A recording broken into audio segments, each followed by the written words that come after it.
Okay, so it is time for us to discuss the Heisman Trophy that was awarded to Fernando Mendoza from Indiana. Obviously, congratulations to Fernando Mendoza. To a certain degree, I do really think he deserved this award. I just think that we're in a different time right now with college football. There's some different things to discuss about the Heisman Trophy I think are important that not a lot of people talk about. And there are also some things we need to discuss about the current state of the game being played on the field. The statistics that are involved with these games, when these players have changed, and people haven't started to question maybe why that is. At least I haven't noticed people questioning that. So I wanted to talk about that. Fernando Mendoza Heisman campaign was solid. They went 13-0, so you got to give him a lot of credit for leading that team to be 13-0. After they already improved so much last year and made the playoffs, he took them to the next level, which is what you'd expect from somebody who would win the Heisman. His stats on the year: he had 2,980 passing yards, 33 passing touchdowns to 6 interceptions, 240 rushing yards, and 6 rushing touchdowns for a guy who's typically not a dual threat quarterback, but he's shown that he can make things happen if he needs to. He's a great player. He's very accurate. He's very poised. He's a great leader. He's a great kid. I really enjoyed his post Heisman speech. I thought it was really, really humble and sincere.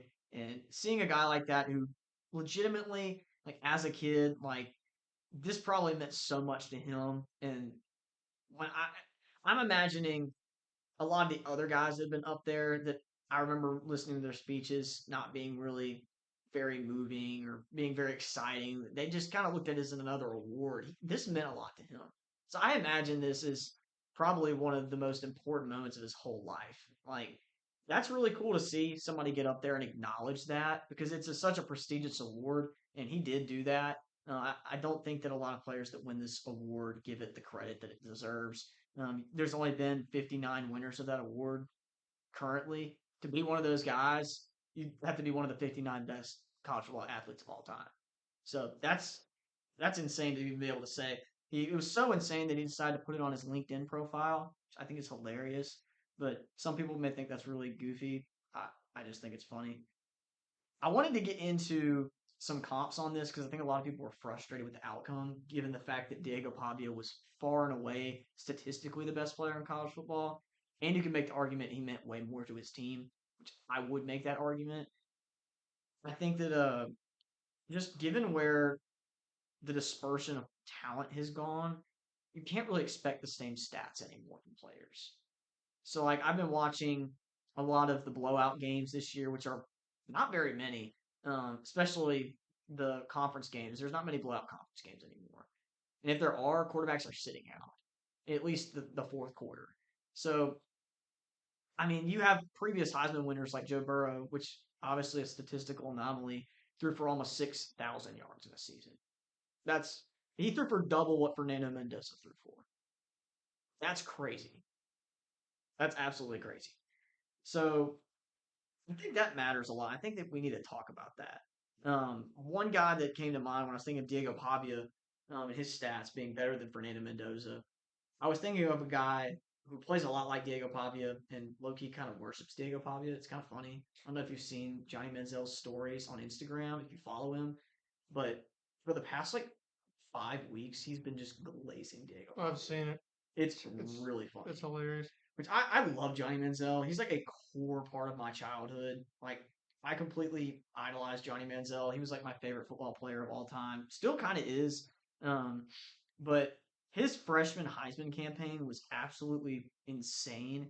He threw for 3,706 yards and 26 touchdowns to 9 picks as a freshman, and then he ran for 1,410 yards and 21 touchdowns in the same season. That's absolutely ridiculous. Like, for an example, Jeremiah Love had less yards and rushing touchdowns than Johnny Manziel did this year. That's insane.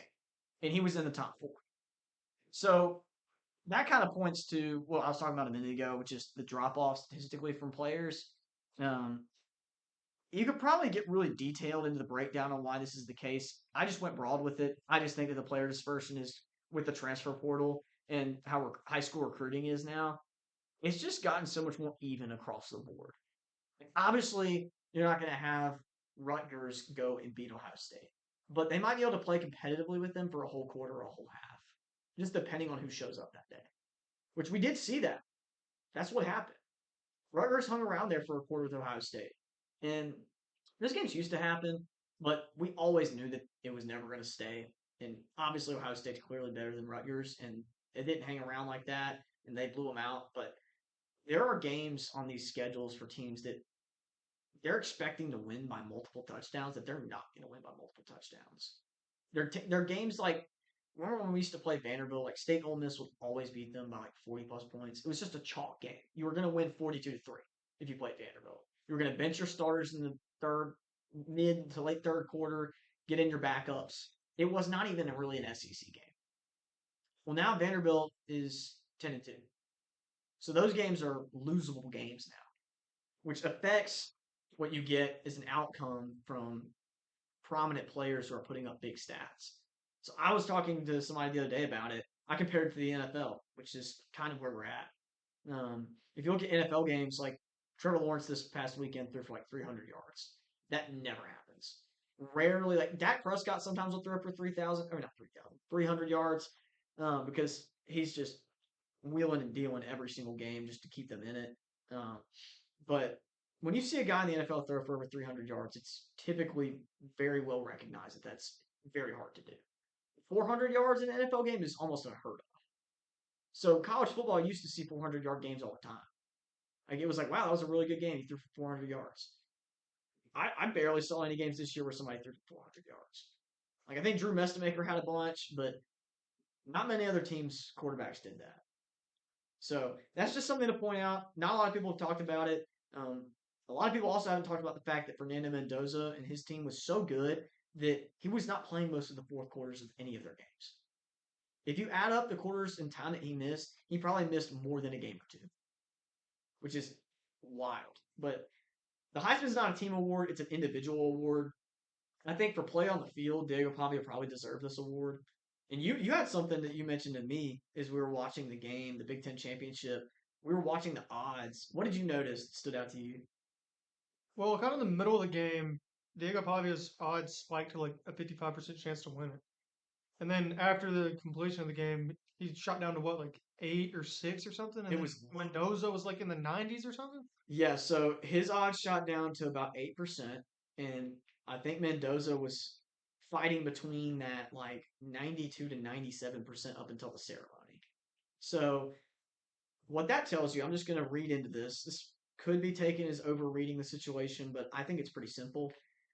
The odds makers for this knew exactly what the voters were going to do. It all had to do with the outcome of the Big Ten championship game. It had nothing to do with who currently was the better player on their respective team in college football. I think because it's not a team award, it should matter also who is more important to their team as a whole. I think that Indiana is such a good football team that without Fernando Mendoza, Alberto Mendoza could have played and they probably would have won a lot of games. They're good. I don't think that Vanderbilt's bad. I think they're really good. I just think that whoever they've got behind Diego Pavia, we don't even know who their backup is. He hasn't even stepped on the field the whole season because Diego Pavia is clearly the most important player to their team in all of college football. I think that should factor in, but his odds jumped to 55% when Mendoza got off to a slow start. He had the interception early. They got a little bit behind, and they basically said, all right, if this holds up, Pavia's winning the Heisman. So I thought that was strange. And then Mendoza has a couple of good plays and they win by 3 points. So they're like, oh, okay. He won the game. Great. Give him the Heisman. Vanderbilt was a tiebreaker away from being in the SEC championship game. They were close. They could have been in. And they probably wouldn't have won. But the postseason game, like the SEC championship or the Big Ten championship, shouldn't determine who's winning the Heisman if it's that close. You played all season for it to come down to one game, win or loss. It's not a team award, it's a player award. And Fernando Mendoza didn't throw for 500 yards against Ohio State and single handedly beat them. Their defense won that game. Fernando Mendoza just made a couple passes that gave him a chance to score some points. And I thought they were really good plays, and he played a solid game. He did what he needed to do, and they won. And they're 13-0, and they're clearly the number one team in the country right now. But it's a team.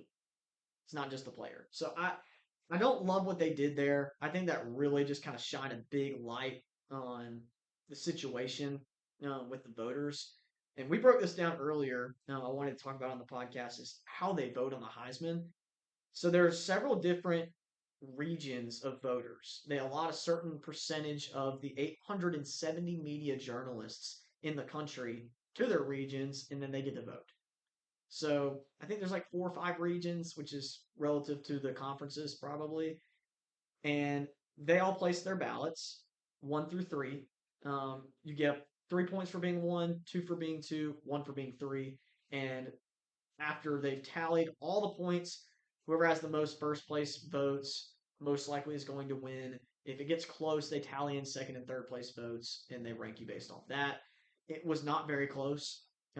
Almost all the first place votes went to Fernando Mendoza. And I notice how I said media journalists when I was talking about the 870 people voting on this award.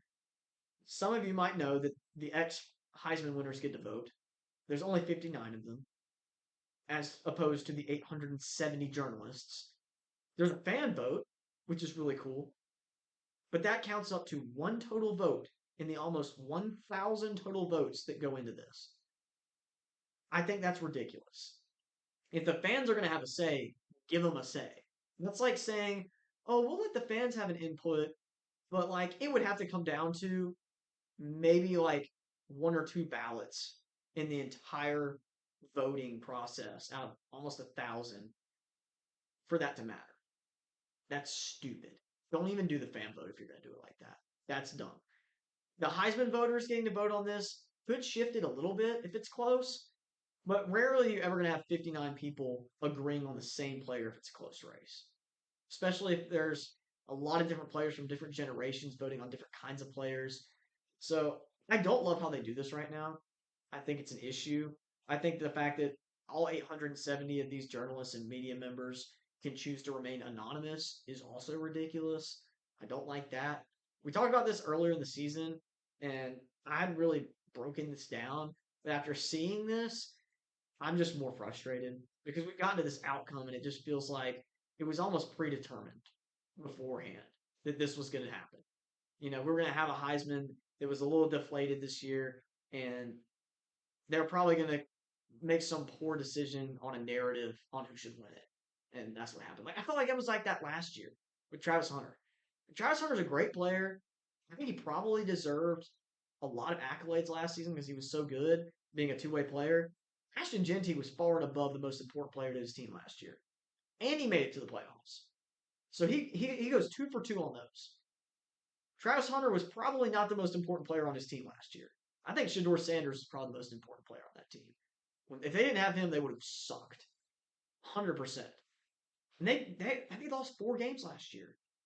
So I just don't like how they've gone about this. I think they're going with a narrative. I think they're going for the clicks. They're going for the views. They're going for the watching on the ceremony. Whatever they want, whatever makes the most money, I think that's where they're rolling with these votes. And I just don't love it very much.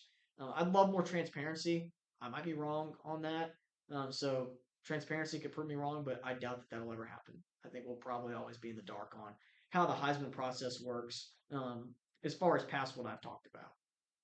This is a really similar conversation to the one we had about the AP poll. Yeah, absolutely. And we kind of talked about these hand in hand in the preseason. Like, we don't know who's voting on the AP poll. Like, you can look it up, but at the same time, like, who are these people? What are their accreditations? Oh, you're a journalist for Washington State? So you get to vote on who shows up on everybody's TV every Saturday is the number one team in the country or the number 3 team in the country? I'm sorry. You're not a coach. You're not a player. You probably never were a coach or a player. And you also probably don't watch the games that are being played on the field. There's a lot of games being played every Saturday. And to be fair, if your job is being a journalist, you should be covering the team that you're supposed to be covering. You shouldn't be covering all 131 FBS teams. So you shouldn't be voting on the AP poll. If we're going to use the AP poll as something that gets televised as fact, who are the best teams in the country, which some people would say it's subjective still, but you're saying it's a fact by putting the numbers next to their name on the screen during the matchups. You're consenting to that. It's a fact. If we're letting a bunch of random millennials vote on this every single year that have ulterior motives, because one, they're a sports writer for a specific team, they shouldn't be doing it. Find people who actually are credible, spend time watching the games, and are not biased. Period. And I don't know that we'll ever get that. I feel the same way about the playoff, just on a different scale, because we really don't know who those old white-headed individuals are that sit around that giant wooden table. That's really what it all goes down to. It's just random old people that we just don't know what they're doing or who they are or And this is what not they actually ageism. pay attention to and watch. This is not ageism. Michael Scott would 100% agree with us on this. Ageism is a completely different thing. We don't hate people.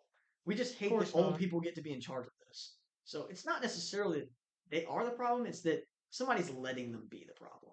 And it keeps it from changing too. Exactly. Exactly. So I'm just a little frustrated by the processes for both the AP poll and the Heisman voting process. Like, it's the most prestigious award in college football. And then you've also got the ranking that we base all of our teams off of for 12 weeks out of the season, or at least the first 8 or 9 weeks, because it's basically shoved down our throats. We don't get to choose or decide who the top 25 teams are. The AP poll does, and then they put it on our TVs. And then all the players and the coaches and teams see this, and so they take it as a fact. And the coaches and players can say all they want about how it doesn't matter, it doesn't affect them, they don't care.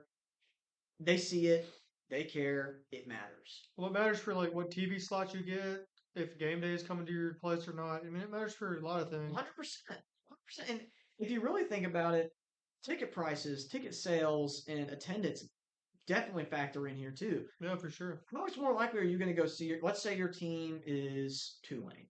You go for Tulane and they're ranked number 25 in the country. Are you going to go see the number 25 team in the country play? Or are you going to go see an unranked team that's ranked number 27 go play? But you don't know they're 27 because nobody ranks them 27. They're just unranked. A lot of casual fans are probably going to choose not to go because they're not ranked. Or they're not going to even consider going because they're not ranked. You're encouraging attendance by teams getting put on a pedestal by being in the top 25. I remember when Ole Miss was terrible. Anytime they got close to the top 25, I was checking the AP poll vote ballots to see how close we were getting to being in the top 25. I just wanted us to be recognized as a ranked team again. And when it finally happened, I wanted to go to games that much more because now Ole Miss was kind of on the map and they were relevant. It gives you relevancy. And so if I'm an AD and I'm looking at the people who are ranking my team as a fringe top 25 team or a team that probably deserves to be in the top 10 but is getting disregarded, I'm getting very upset by the malpractice you see from a lot of these voters that turn in street garbage on these ballots. Like, my 9-year-old sister could fill out a better AP poll ballot than some of these people. Genuinely. And we can go into all the scenarios, we can go into all the ballots if we really want to, and we can call out names, but I don't even want to do that. It's a waste of my time. We got the college football playoff already selected. We'll get around to that probably in the off season, but I think it's an issue.